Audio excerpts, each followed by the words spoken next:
En el capítulo anterior, llegamos de la mano de la doctora en Ciencias Maciel Delgado, especialista del Departamento de Investigaciones Históricas Aplicadas de la Oficina del Conservador de la Ciudad hasta el Palacio de Valle, emblemática edificación que entre 1962 y 1971 acogió a un proyecto interesante de Escuela-Taller de Artes Plásticas.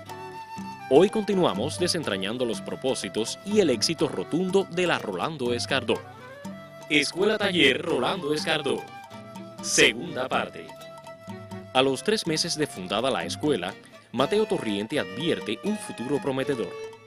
Contaba que en los 23 años dedicados a su profesión, solo conocía a 2 escultores, Pedro Suárez y él. Consideraba que en una ciudad de 100.000 habitantes, no era normal, dado el grado de aptitudes de los cubanos por manifestarnos en el arte.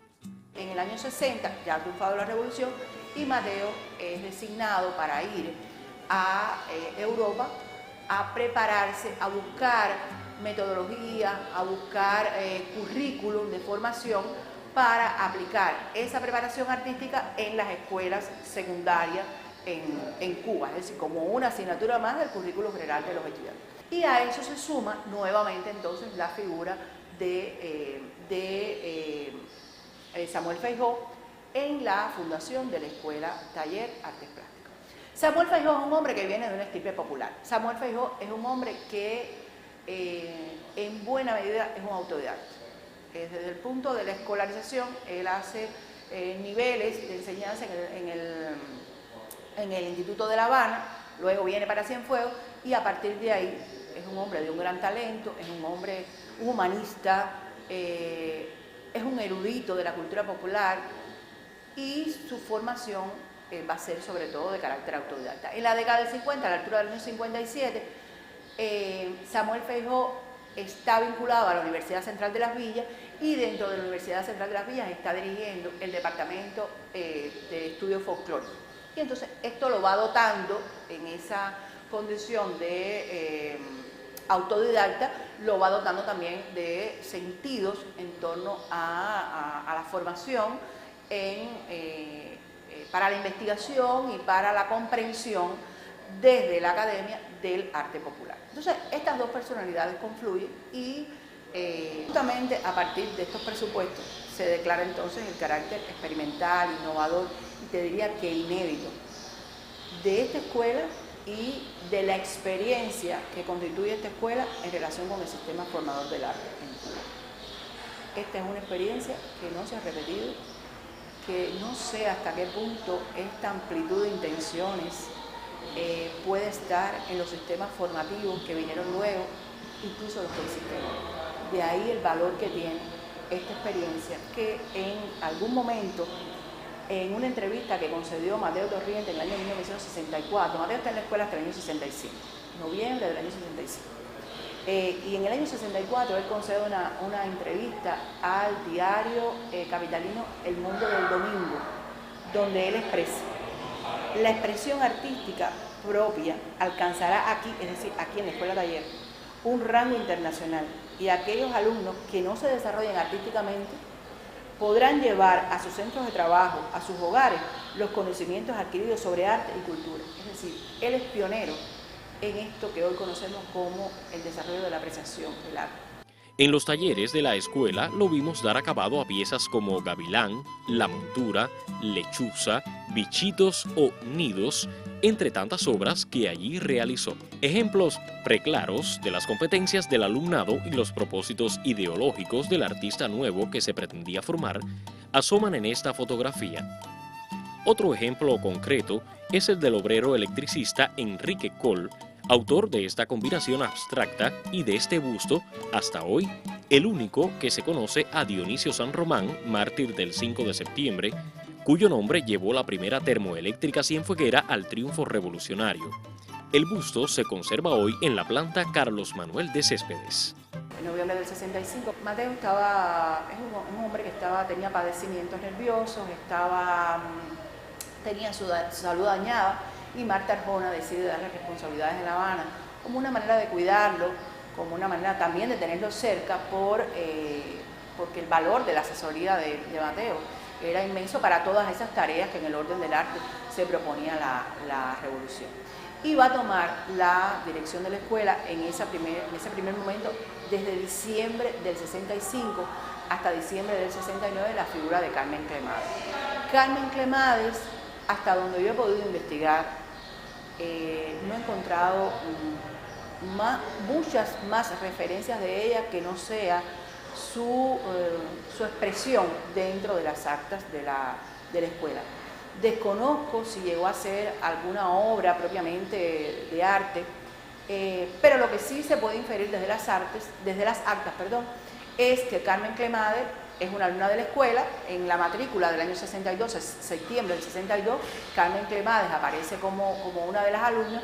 Es una de las alumnas que se va a formar sobre todo en el área del modelado, y será el propio Mateo Torriente quien la seleccione para, bajo su supervisión, comenzar a atender ese primer año de modelado. Luego la nombra en la cátedra, en esa misma cátedra en la que ella permanece hasta el año 75 en que se jubila. Sin embargo, sí las actas denotan el profundo sentimiento de amor y compromiso que esa mujer tuvo con la Escuela Taller de Artes Plásticas Rolando Escardó. Es una defensora acérrima de todo lo que tiene que ver con el proceso de enseñanza que se desarrolla en la escuela. La obra creadora de Mateo no quedó relegada por liderar los destinos de la Escuela Taller, no. Desde Brindis de Salas, su primera escultura concebida tras graduarse en San Alejandro en 1936, mucho avanzó.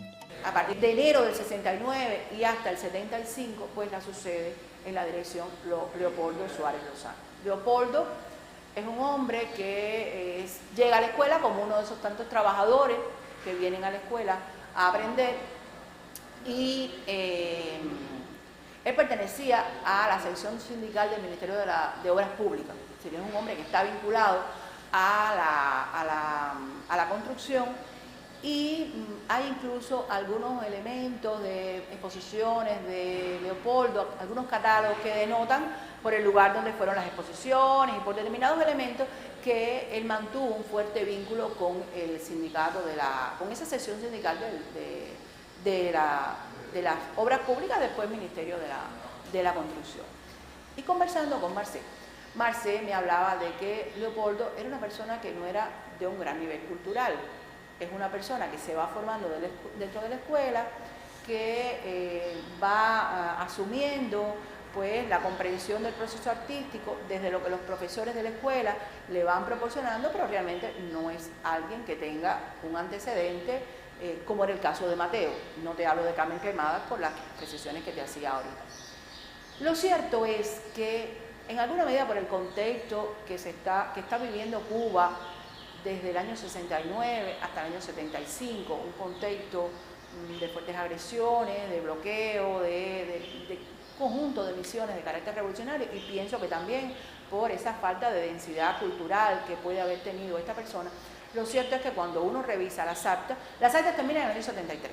En el 74 y en el 75 no hay actas. De hecho, las actas del periodo de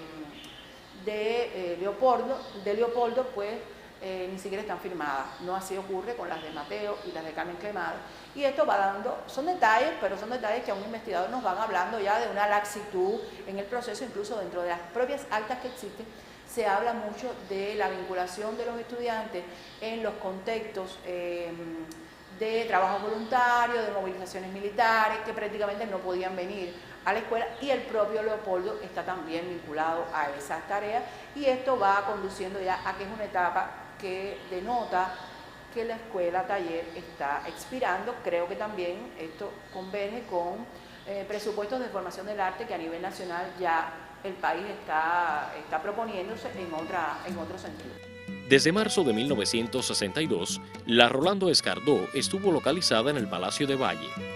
Por dificultades con la transportación, en diciembre de 1971, la escuela se traslada al antiguo bufete del Dr. Osvaldo Dorticós frente al Hotel San Carlos, y en septiembre de 1980 se muda al edificio de Campomanes y Cristina por mayor capacidad y mejor situación constructiva que el local anterior. En el menor tiempo posible de esta escuela taller Rolando Escardó, egresaremos los nuevos artistas. Sí, los salidos del pueblo, que solo necesitamos nos den los elementos necesarios para manifestar el arte nuevo que brota de nuestro pecho.